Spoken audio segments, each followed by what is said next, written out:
The first blast struck the ridge without warning, sending burning dust into the air.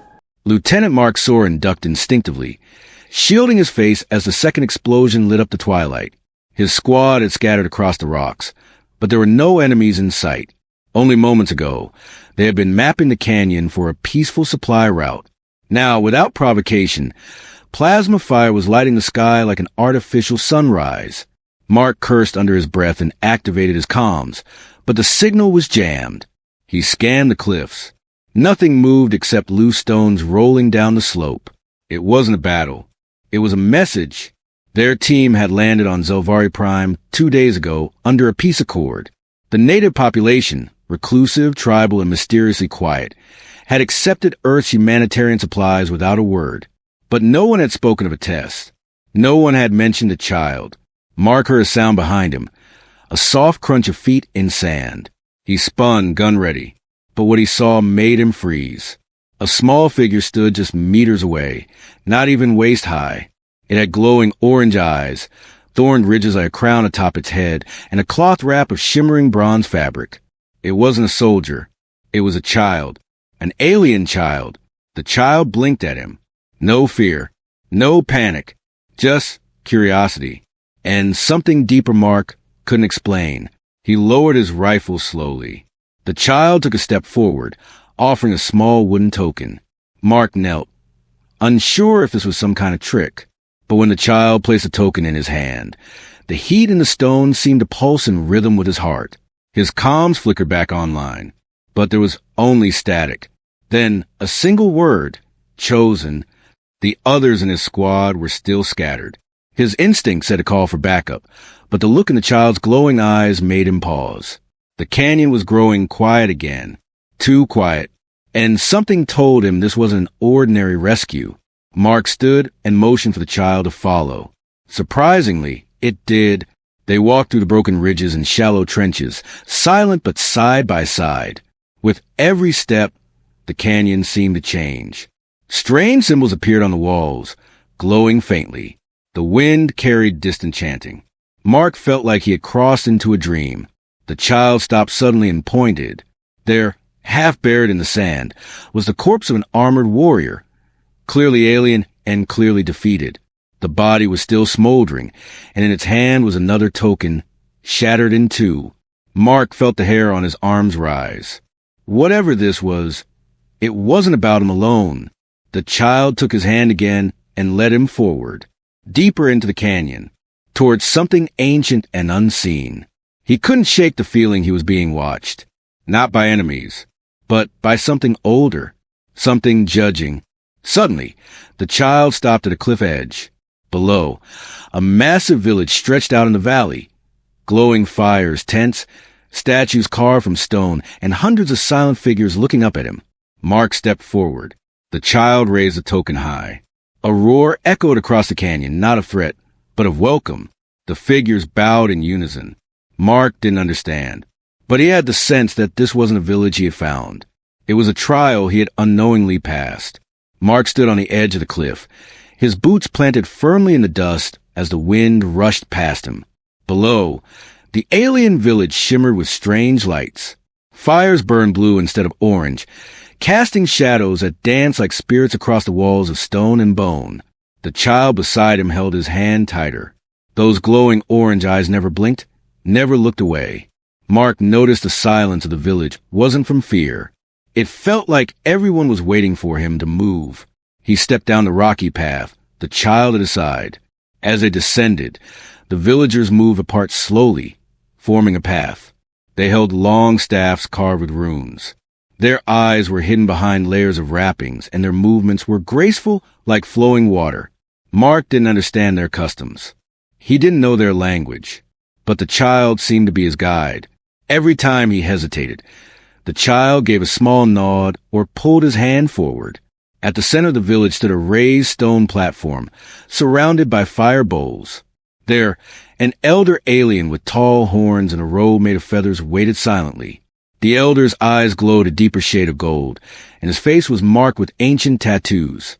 Mark and the child climbed the steps together. The elder extended a hand, not to Mark, but to the child. The child handed him the wooden token. The elder held it high above his head, and the village erupted in a deep-toned chant. Mark remained still, unsure whether this was a ceremony or a warning. The child pointed at Mark, then touched its own chest. Then it turned and faced the villagers with both hands raised. The chanting grew louder. Mark's heart raced. He had no idea what he had become part of. Then the elder turned to him and spoke in broken English, words echoing with power. You return the lost one. You do not run. You do not trade. You protect. You lead. Mark opened his mouth to speak, but stopped. Something about the way the elder said lead made his skin prickle. He looked around at the crowd. Hundreds of eyes were now focused only on him. The elder placed a token on Mark's chest. It clung there, held by nothing. A blue light pulsed from it, brighter with each second. Mark felt his pulse sync with it. He took a step back, but the light didn't stop. Suddenly, visions hit him like waves. Images of warriors training, of leaders kneeling before great trials, of champions chosen not by blood, but by acts of courage. The child's face appeared in all of them, always watching, always choosing. When the light faded, Mark dropped to one knee. He was shaking, but not from fear, from something deeper. He felt change, not physically, but like the village had marked him somehow. The elder spoke again. You walk path of storm. The child has chosen. Village obeys. The child looked at Mark with a small smile. It was the first emotion he had seen on that face. The villagers all knelt as one, spears pressed into the ground. Mark didn't know what to say, but he understood the meaning. This wasn't a village welcoming a visitor. It was a tribe recognizing its next leader. The test hadn't been survival. It had been heart. And somehow Mark had passed. The next morning, Mark woke up inside a dome-shaped tent made from layers of cloth, bone, and carved stone. A warm scent of herbs filled the air. He sat up slowly, feeling the stiffness in his arms and back. The child was already standing outside the tent. The glowing eyes looked calm, but the slight tilt of its head said it had been waiting. Without a word, it turned and began walking. Mark followed without hesitation. The village looked different in daylight. The colors were richer. The sky stretched wider, and strange plants glowed with soft green hue near the cliffs. The villagers moved with purpose, all aware of his presence. Mark noticed how none of them spoke, yet they communicated through gestures and signs. A hand on a chest, a nod, a shared look. Everything seemed woven in meaning. He admired their discipline and calm. He was taken to a large circle made of stones, where a group of older aliens stood waiting. They each held carved staffs and wore woven chest armor, made of fibers and metal plates. They formed a complete ring around him. The child stood at the center. It raised its hand and pointed at Mark, then stepped aside. One of the elders spoke in a soft but firm voice. The test begins again. This time, you see, you speak, you choose. Mark stepped forward, unsure what to expect. The elder walked to him and held out 3 objects, a sharp black blade, a smooth silver orb, and a small burning lantern. The elder gestured toward them one by one. Mark felt the weight of the moment. He knew each object meant something deeper. The blade was power. The orb was wisdom. The lantern was guidance.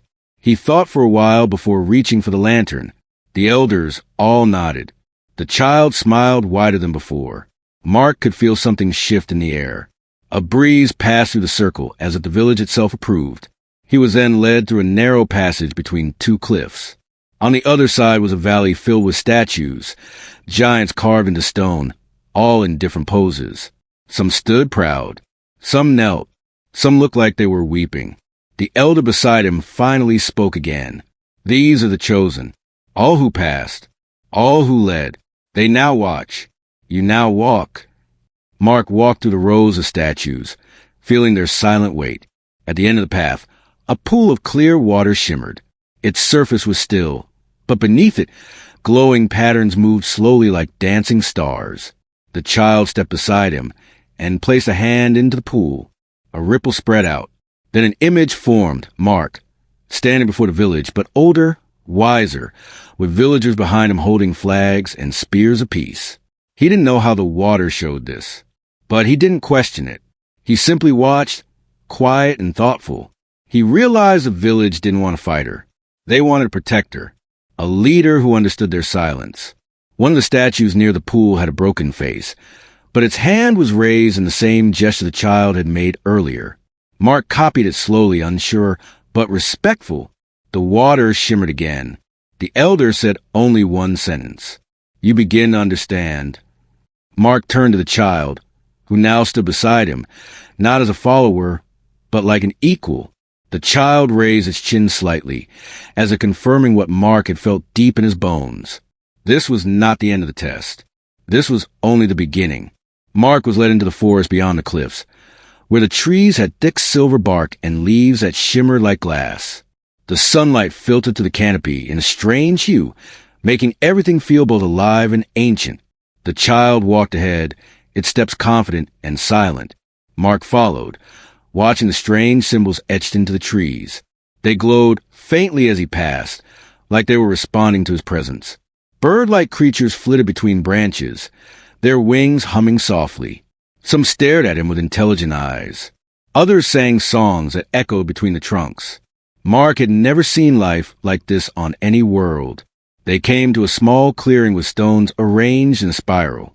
In the center sat an old alien woman, her eyes closed, her hands resting on a drum made of bone and stretched hide.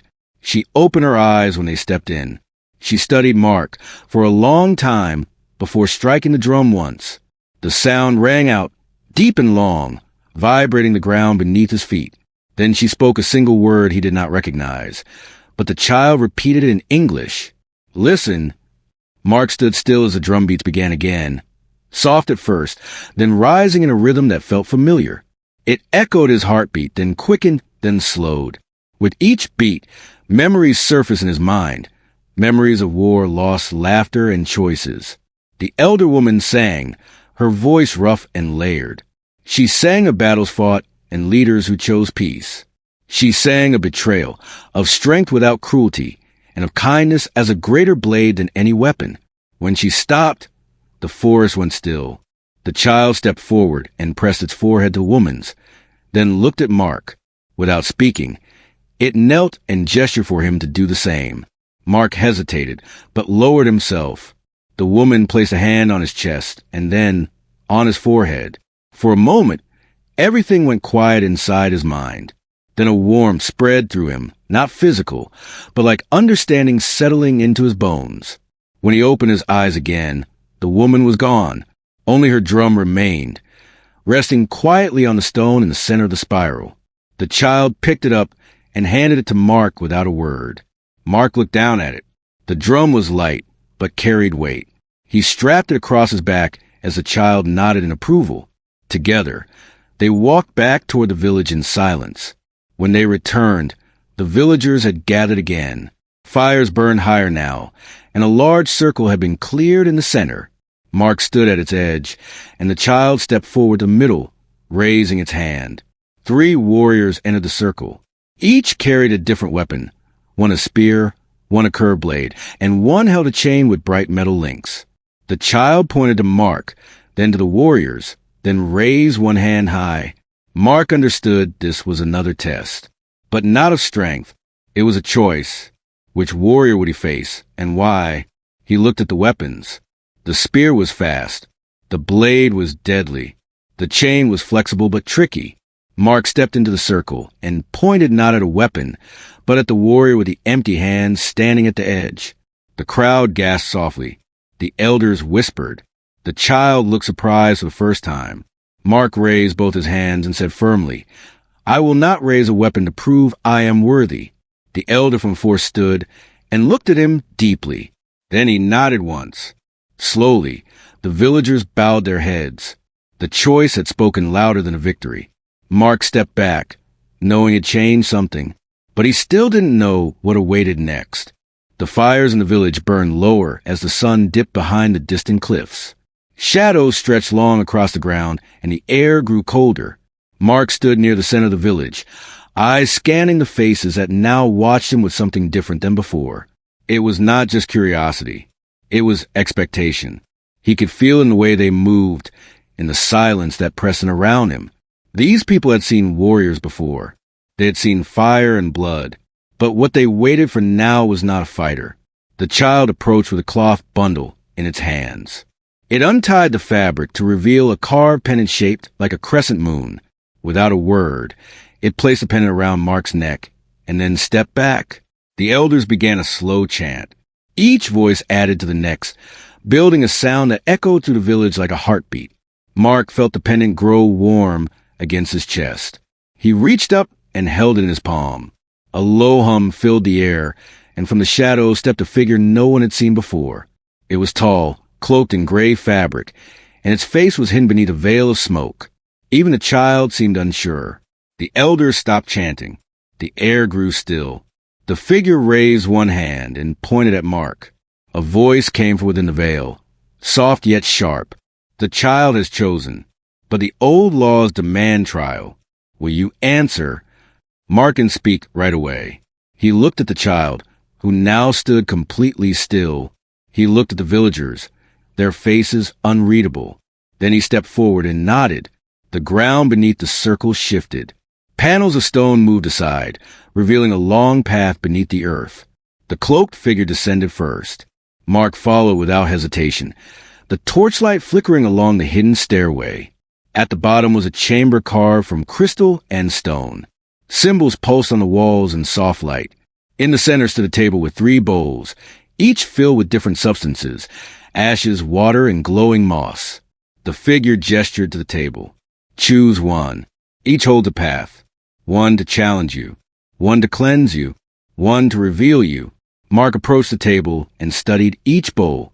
The ashes represented destruction. The water, renewal. The moss, perhaps wisdom or memory. He reached out and touched the bowl of water. The water pulsed with light, and the chamber shifted. He was no longer standing underground. He was in a vast plain under the stars, surrounded by whispers he could not see. A voice spoke, not the cloaked figures, but one inside his mind. What does leadership mean to you? He closed his eyes and answered with thoughts, not words. Protection. Sacrifice. Listening. Standing last when danger comes first. Choosing peace when others choose fear. The voice was silent for a long time. Then warmth filled him. A wind swept across the plain. He opened his eyes and found himself back in the chamber. The bowls were gone. The figure lowered its head and stepped aside. Mark returned to the surface. The villagers stood waiting. The child stepped forward, holding a long staff marked with the same crescent symbol. It offered it to him, bowing its head. Mark took the staff and planted it into the ground. A single beat of silence followed. Then the entire village bowed. The old laws had tested him in spirit, and he had passed with truth. The next sunrise brought change to the village in quiet ways. Smoke curled higher from the fires, and songs hummed by the elders carried a deeper rhythm. The villagers moved in harmony, but now they watched Mark with something more than curiosity. They watched him with trust. The staff he had planted still stood tall in the center. No one touched it. No one questioned it. It wasn't just a symbol. It was a statement. The child stood beside him as he walked through the village. Sometimes it pointed to people working with tools or gathering herbs. Mark didn't know their words, but he began to understand their meanings through action. He helped repair a broken shelter, lifting heavy beams with others. He gathered water from the mountain stream and returned it with care. He offered his hands, not his commands. Each time he worked, the villagers smiled more openly. They touched their foreheads as a greeting. They stood beside him rather than behind him. It was not the behavior of followers. It was the respect of equals. Later that day, the child brought him to the southern ridge where a tree grew against the rocks. Its roots curled deep into the stone, and its branches shimmered with glowing fruit. Beneath it sat an old warrior, his armor dulled by time. The warrior looked at Mark and gestured for him to sit. Mark obeyed. The warrior lifted a single fruit and placed it into Mark's hand. Then he said a word that the child translated softly. Remember. Mark bit into the fruit. It was sweet, but filled his head with images, not from his own life, but from the warrior's past. Visions of battle, loss, a burning village, and finally, peace. The old warrior spoke again, and the child translated. We fought because we feared. We chose strength because we forgot patience. The chieftain must never forget why peace matters. Mark bowed his head and placed the remaining fruit on the ground between them. The warrior smiled and touched his shoulder before rising and walking away. As they returned to the village, Mark noticed a new banner raised near the center fire. It carried the symbol of the crescent moon and the glowing child's eyes. It was drawn in charcoal and color on woven fabric. That night, drums echoed again. But this time it wasn't a test. It was a celebration. Food was passed, fires danced high, and the people gathered in circles to tell stories with their hands and motions. The child brought Mark to the front of the largest fire, a place where elders sat and judged all things. One elder stood and spoke while holding a polished stone. The child translated again in a whisper. The path is chosen. The vote is cast. The trial is no longer his. It is now ours. The stone was placed into Mark's hand. It glowed faintly, the same color as the pendant on his chest. He didn't speak. He didn't need to. He just held it high so all could see. A cheer broke out, not loud but deep and proud. The kind of sound made by people who had seen enough war and wanted something different. Mark looked at the child. Its expression was calm, but its eyes held something new. Relief, belonging, and maybe even pride. Mark had passed the trials not by power, but by presence. And now, the village had truly begun to accept him as one of their own. The days passed with quiet purpose as Mark adjusted to life in the village. He no longer felt like a stranger. Every step he took now had meaning. Every task, no matter how small, became a shared act of unity. The villagers invited him into their rituals. He learned their rhythms, their signs, and their silent language. He was no longer led by the child.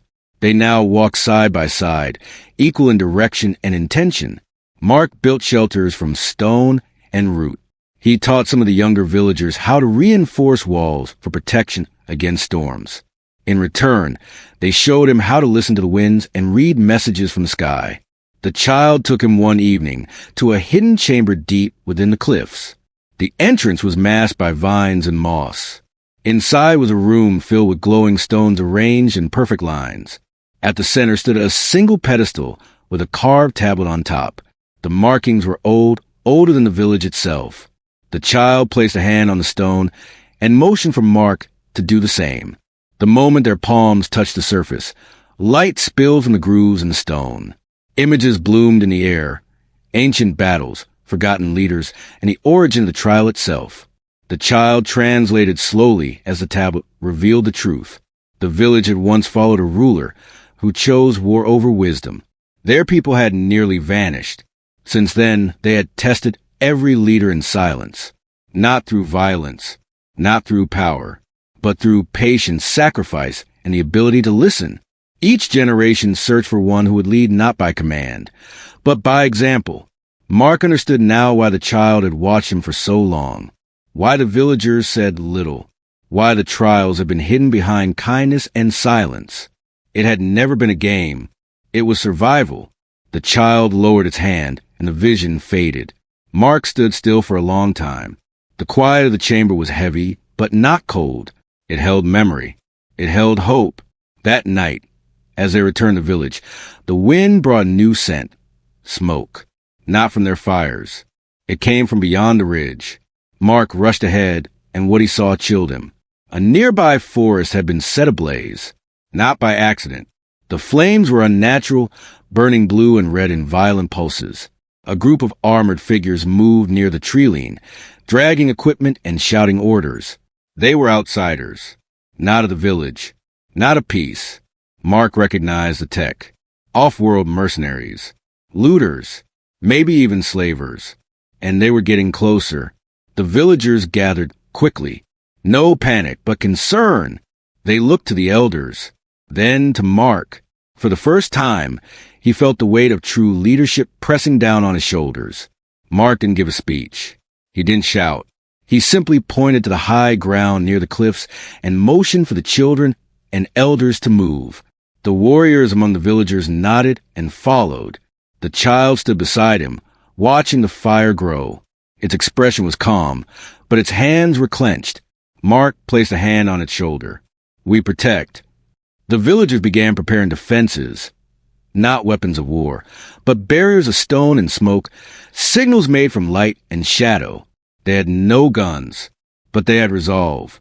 And they had him. Mark crouched near the edge of the high ground, watching the flames grow brighter in the distance. The enemy patrols had grown bolder. Their footsteps echoed through the forest, and their shadows moved closer each hour. He turned to the villagers behind him. They waited in silence. No one begged. No one ran. They stood with him, ready to defend their home, without raising a single weapon. Mark remembered every lesson the village had given him. He thought of the stone tablet, the stories in the water, the elders' drumbeat, and the staff still planted in the ground. This was no longer a test. It was a choice. The child stood by his side, holding a glowing crystal. Its light pulsed in sync with Mark's breath. He nodded once. The signal was clear. They would not strike first, but they would stand. He led the villagers through narrow paths behind the cliffs. Smoke covered their trail. They moved with practiced grace, placing reflective stones to confuse sensors and building traps not to harm, but to slow. As the mercenaries reached the ridge, they found empty paths and flickering lights. Their scanners picked up heat signatures that led nowhere.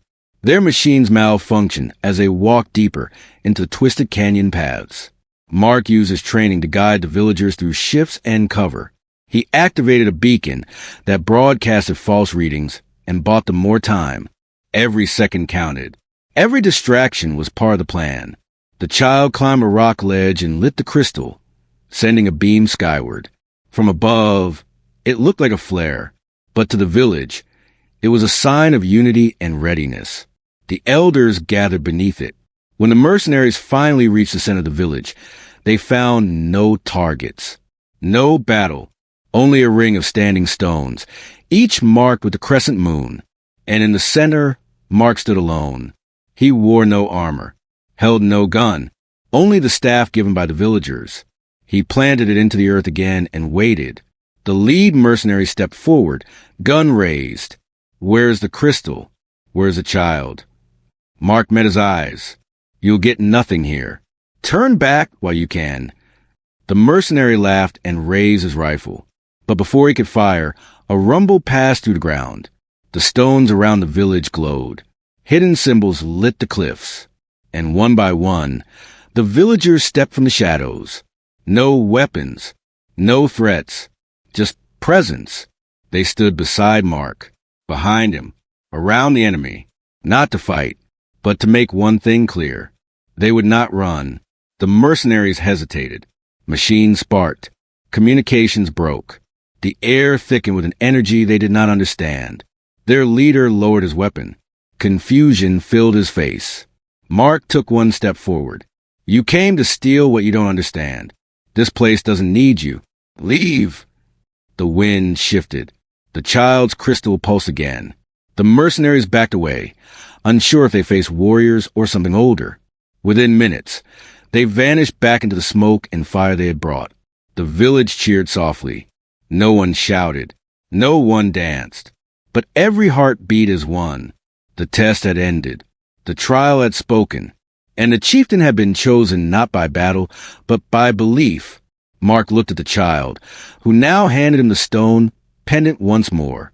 He placed it around his neck and raised the staff for all to see. Not as a conqueror, but as a protector. The villagers bowed. The elders smiled. And the child, for the first time, spoke aloud in a clear voice. "Welcome home,